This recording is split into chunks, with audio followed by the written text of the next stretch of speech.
I was sitting in the first floor lobby aimlessly when I occurred to look in the direction of the elevator. I was shocked to see Sarah and Mark emerge from the elevator, their faces utterly miserable. I hurried to them without stopping to ponder. What took place? The demonstration. It's just been 10 minutes or so. Sarah shook her head feebly. It's finished already. She sounded as though she was about to cry in her voice. How on earth could that have happened? My name is Charles. I'm 30 years old, and right now I'm facing the two of them while tightening my fists on the first level of Grand Holdings. Best of luck. Everything will be okay. I'm sure of it. Mark, the seasoned senior employee, nodded mildly at what I said. Then there was Sarah. She bit her lip anxiously. This Johnson Advertising president. Sure, we can handle this. We're sure to succeed with your film and Mark's flyer design, right? Sarah flashed me a charming grin, dressed in a navy blue suit and with her beautiful black hair pulled back. You can almost make out her adorable double tooth when she smiles. Yes, I put all of my effort and abilities into the film, and I think it will turn out great. Kindly give the presentation your all. The elevator's doors opened as it descended from the top levels, and I bowed deeply. Mark and Sarah came inside and looked at me. All right, let's go. As I saw the numbers on the display rise, the elevator doors closed with those words. My chest throbbed with my heartbeat. Everything will work out. I sat down in a corner of the large lobby, telling myself that over and over. The Grand Holdings new product advertising competition begins today. It was a hard project because of the rather ambiguous budget and project scope. Johnson Advertising has been putting a lot of effort into it for months. Every company has been allotted 45 minutes to showcase their proposals. Ours began at 6:00 p.m. Only 2 representatives from each company were allowed to participate due to the recent outbreak of an infectious ailment. Because of this, Sarah, who made the estimates, and Mark, who is the best print designer in our company, took part, and I stayed in the lobby in case they required anything related to the video I made. Sarah, the 28-year-old president who had vanished behind the elevator doors earlier, took on the post not as a superwoman, but rather because her parents, the company's previous leaders, had died unexpectedly. Many employees of Johnson Advertising departed the company after the unexpected death of the previous president, who had a significant effect. Just a few of workers, like Mark, who was worried about Sarah, remained, transforming the business into a prestigious but little advertising agency. They've been just making ends meet with the ongoing projects they've been able to hold onto, but their financial circumstances are probably dire. To get a big contract, we have to win this competition, which came to us through the former president's contacts. Sarah put forth a lot of effort to create a proposal that would differentiate hers from the others. A year ago, I started working as a video editor for this faltering company, fighting with the figures and the estimates. Originally specializing in print work, Johnson Advertising began outsourcing its video assignments to independent contractors when they began to come in. However, they made the decision to bring on an internal video editor when we started getting more requests for flyer and video packages together. That's when I grabbed hold of the chance. After college, I had worked in sales at first, but it wasn't a career I was comfortable in. My pay was poor and my performance was subpar as a result. While I was idly viewing films on the internet one day, I noticed an advertisement for a crowdsourcing website. It served as a platform for connections between individuals seeking different types of work and those seeking to outsource tasks. It was possible to complete transactions without disclosing private information such as residences or true identities. Of course, using the website came with fees for intermediaries. I was intrigued by the concept and began researching it. I discovered that almost any profession could be done from home in today's internet-driven society, and the more I read, the more I wanted to give it a shot. I looked into careers that seemed profitable and approachable for newcomers, and I decided to pursue video editing. I had only ever worked on video production once during a class in high school. I had a hard time at first even inputting a single line of text. I couldn't accomplish it at all. However, as I eventually got the hang of it, I began to like it and became engrossed in the details, which led to me earning a respectable grade. I was even given praise by my teacher, who said, "You have a good eye." I started educating myself video editing after keeping it in mind. After a few months of schooling, I submitted for any job that required a video editor and posted some of my own videos to a crowdsourcing website, giving my old cat, Mittens, as a nickname. Even though the first jobs paid very little, I felt accomplished because my work was acknowledged as professional. But as time passed, my need for more grew. I started to feel worn out because so many of the tasks didn't pay enough for the amount of time they required. Then a job that paid rather well came. Mist was the name of the client. I applied with little hope of getting hired, but I did. In addition, I got great feedback on my work. From that point on, Mist would periodically bring me contracts, and I had a quite busy life, working as a side contractor in the evenings after getting home from my sales job. But soon, I realized that I wanted to give up sales and focus only on video editing for a living. Around that time, I came across Johnson Advertising's urgent job posting for a video editor. I seized the opportunity and submitted my application and a sample of my work. The movies I made for clients gave me greater confidence, but I was hesitant to show them to others, so I made a new video that included all of my existing abilities. When Sarah watched it, her eyes brightened, and that's how I came to have a happy life working as a video editor at Johnson Advertising. I have fully ceased accepting jobs through the crowdsourcing website since I joined the company. Utilizing the abilities I was now devoting to Johnson Advertising for other businesses didn't feel appropriate for some reason. Additionally, there was a chance that those other businesses would eventually turn into competitors. Shortly before that, I got a nice word that they were getting an internal video editor and wouldn't need me anymore. I was positively impressed with the message's thoughtful wording. I thanked them for everything in a similarly considerate note in return. I haven't checked into the crowdsourcing website since. While these ideas were going through my head, I was hoping that Sarah and Mark's presentation would go well. I heard the elevator's arrival on the first floor after what seemed like 10 minutes. I felt that I should at least give them a bow of greeting if it was a representative of the company we were pitching to. To my surprise, Sarah and Mark emerged from the elevator looking utterly miserable as I got up from my chair and turned to face it. I hurried to them without stopping to ponder. What took place? It's barely been 10 minutes or so. Oh, is it now my turn? Sarah shook her head faintly when I asked. It's already over. She sounded as if she was going to cry in her voice. They asked to see the estimate first, and when I showed it to them, they said there's no way we could discuss anything with those numbers. I was furious. How absurd is that? They didn't even bother to look at the flyer or the video, despite though we put so much care and emotion into them. Sarah and Mark both hung their heads at what I said. I apologize. You put in a lot of work, and to our dismay, they didn't even look at my estimate, let alone give us the opportunity to present. They were holding presentation materials, which I took. Sarah's surprised eyes grew wide. There is still a lot of time remaining. I will not stand for it. I don't care how big they are if they still refuse to accept us. Even if they wind up detesting us, I'm okay with not dealing with a firm like that. I swiftly hit the close button after leaving those comments behind and entered the elevator. Sarah and Mark's shocked expressions vanished from view as the door closed, and the elevator shifted gradually. The 10th floor housed the presentation room. The elevator was going up as I nervously watched the numbers grow, when all of a sudden it halted at the 4th floor. Hurry up already. I waited for the door to open, gritting my teeth. When it eventually happened, I saw an incredibly gorgeous woman in person. She stood beside me, bowing slightly. Her subtle perfume smell drifted through the air, but I had no time to get sidetracked by her.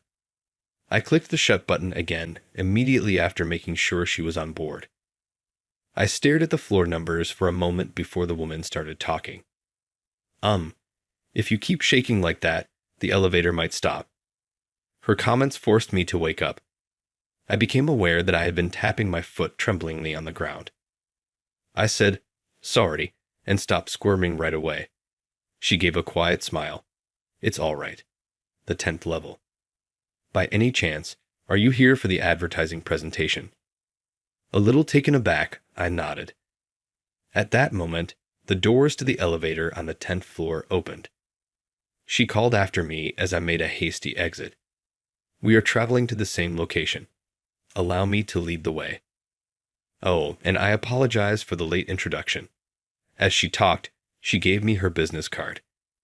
I pulled out my own card and gave it to her, even though I didn't think I required an introduction or a guide. I was astonished to see the card she had given me. The title manager and the phrase marketing department were printed on it. "Manager Sophia?" Surprised, I asked Sophia, and she grinned. "Yes, I thought I'd drop by since it's almost the end of the presentation time." "What do you mean by judging only by the budget without even looking at the content?" I blurted out before she could finish. Sophia's eyes grew wide at what I said. "What do you mean?"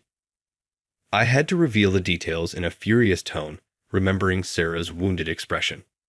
Sophia's eyes narrowed as I spoke, and she hurried out of the room, leaving me there. I hastened to get behind her. The two guys inside the meeting room, who were finishing up, stared at us in shock when Sophia suddenly burst through the door. Their apparent belief that the presentation was already concluded enraged and frustrated me. "What are you doing? There's still an opportunity." With a smile, the two men replied that it was already done. It seems like they were unaware of my presence. Sophia then turned to face me again and apologized, saying, "I'm sorry, but this is going to be an internal issue. Would you mind waiting outside for a short while?" I gave a nod, and she slammed the heavy door. I attempted to listen, but I was unable to hear anything because the door was so sturdy. I decided to just wait for the door to open once more. The door opened after some time, and both men and Sophia bowed profoundly to me. "We really regret any offense we may have caused. Even though you might not want to work for our organization anymore, we would still like to see your presentation if you have the time. How do you feel?" Their courteous apologies surprised me. Obviously. I'll head straight over to grab the others. Sophia said, "Charles." As I turned to go, I had given her a card before, and she had recalled my name. Normally, we only allow 2 representatives per company, but since you're already here, we'd love for you to join us as well. After saying that, it was determined that I would also participate in the presentation. After 5 minutes, Sarah, Mark, and I found ourselves back in the company of Sophia and the 2 men from Grand Holdings. We showed them the concepts for the flyer and video after delivering the estimate, and Sarah spoke confidently as she presented the marketing plan. Following the completion of all explanations, we went on to the Q and a period. It was Sophia who spoke first. What was the reasoning behind this estimate? Sarah answered the question. She clarified that they cut the budget as much as they could and did everything they could to set themselves apart from the competitors since they were desperate to win. She happily remarked that Mark and I both worked rapidly, which resulted in a big labor cost reduction. When she mentioned me in her compliments about her efficiency, I felt a little proud of myself. However, Sophia shook her head and sighed. It's too low. We looked at one another, bewildered by her sudden statements. Everything you've shown, even the plan, is extraordinarily well done. Our organization would be ridiculed if we awarded this work at this price. It's that excellent. She was very complimentary about the presentation's content, even though she had harsh remarks regarding the price. I was a little perplexed. I regret for the hostility shown by our representatives before, but I understand why they chose not to read the information. When Sophia said that, I furrowed my brow. They didn't even think it was worth looking at because it was so inexpensive. We all widened our eyes in dismay. The 2 men in charge of the presentation seemed like very capable individuals who had been given this responsibility because of their stellar resumes. They had spent the entire day listening to speeches, so they were likewise worn out. They had concluded in that state that no amount of conversation would matter if the budget didn't correspond. Grand Holdings was searching for solutions that fit within a general idea they had in mind. However, they did not provide us with a budget estimate.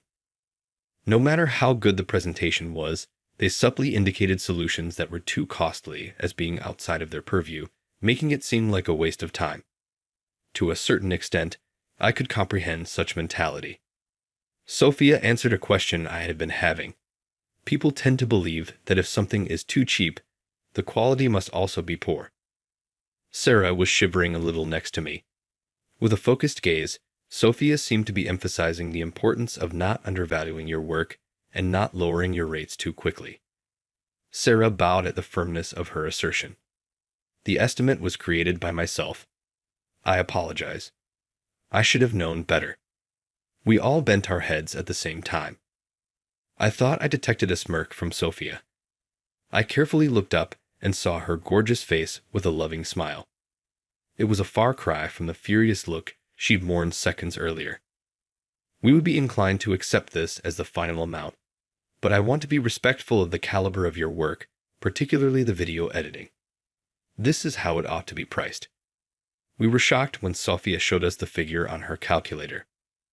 I suddenly became aware of how little I had been paid for the work I had done on the crowdsourcing website. Sophia giggled a little at our response. We can't declare a winner for the competition just yet, but if we do end up working together, we'll discuss the pricing. As we looked at each other, Sarah, Mark, and I couldn't help but smile. After the presentation, we felt very satisfied and exited Grand Holdings. Sarah buried her face in her hands. The price was too low. How unflattering. The ability to edit videos is genuinely specialized. Even though I was aware of the challenges, I must have been outsourcing for absurdly low costs. I would like to go back and give Mittens more money. I turned to look at her as soon as she said it. What? What have you just said? Mitten. Sarah's eyes opened in shock at my shout. What? Yes, indeed. I used to use a crowdsourcing website to outsource all of our video work before you joined.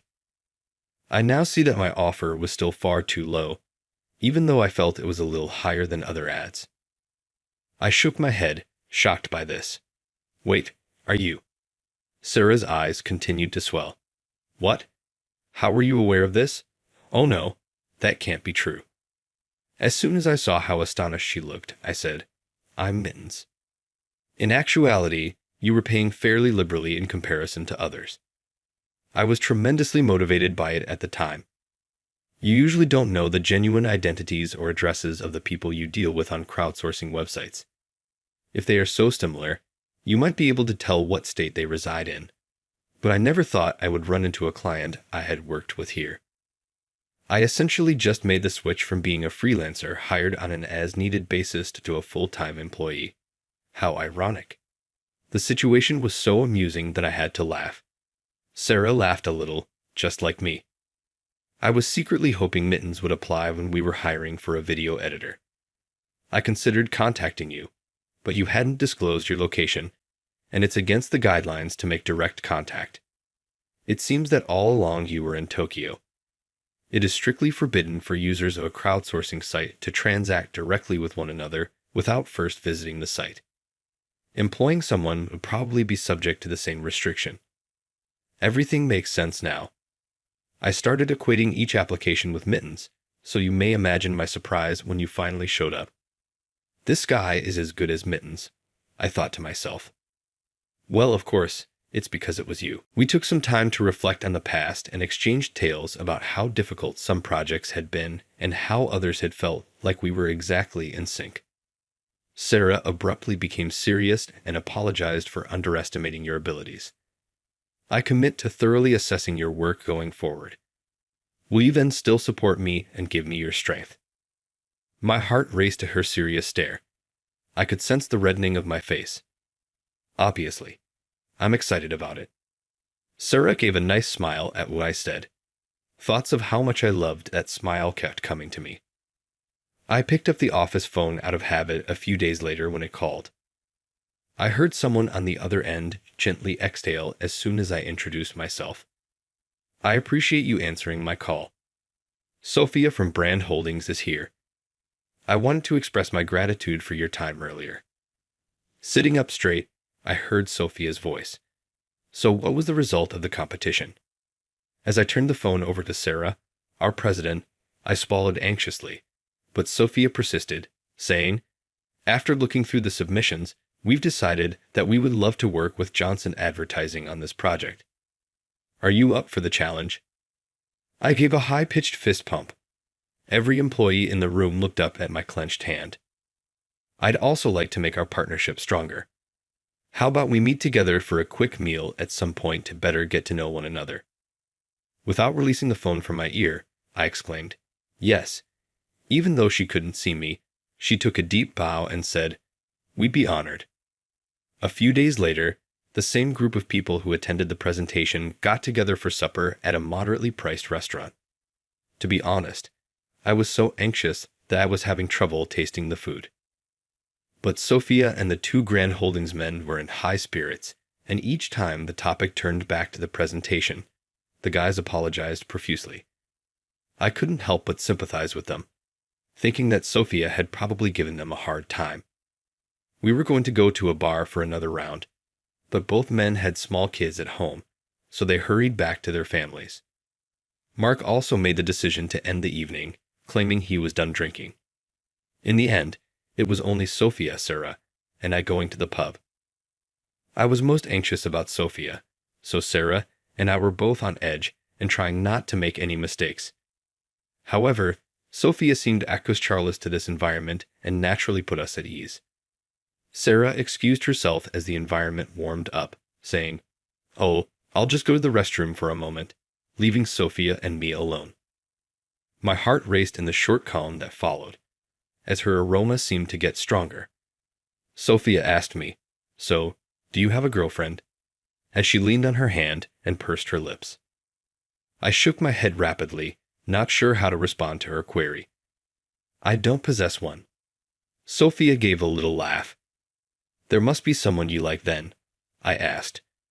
Her remark struck a chord with me, and I became agitated. Sophia gave me a fixed look. I wish I were that person. I was dumbfounded and stood there looking surprised. Then Sophia started laughing.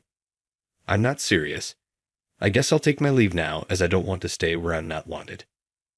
As she talked, she took up the check. "No, let's just cover it, please." When I attempted to stop her, Sophia gave me a wink. "From now on, I will be depending on you. Shall we stay in contact, please?"